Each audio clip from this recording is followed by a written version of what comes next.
When we're staging to sell to get the most money from our home, less is always more. So if all you have is couches and an area rug, totally fine. If you have something that you could use as a coffee table, that is amazing too. This is an ottoman that we are going to create a vignette. A vignette is basically like a story is what I think of it.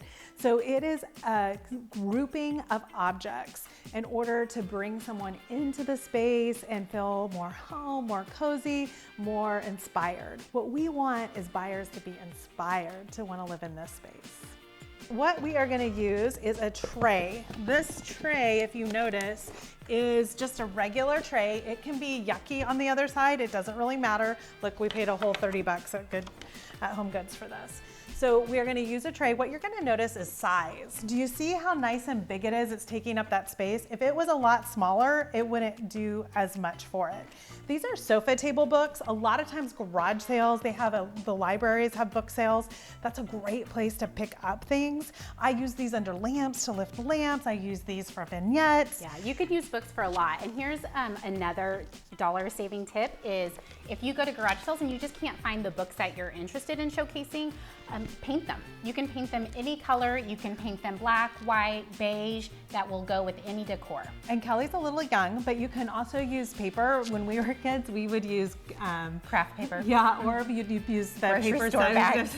and you would cover books. You can totally do that, and you can now get, like, they have red, or you can do this as your pops of color. You can also find more high-end books if you're interested in like the Tom Ford, the Coco Chanel, that kind of stuff. You can find them on Amazon now. And eBay.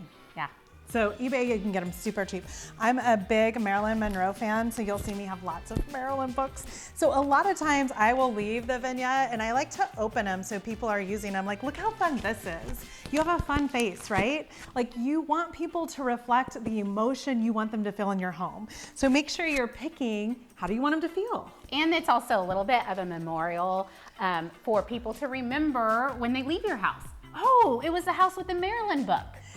And remember, numbers make us think, emotion makes us move.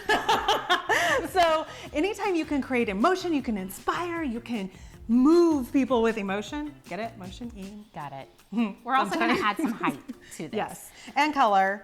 So again, we've got the blues in this specific room. This is a really monochromatic room, and that is totally fine too. And it's totally fine to have pops of color. We're going to be showing you a home with lots of color too. We want to show you lots of different options when you're looking at staging your living room.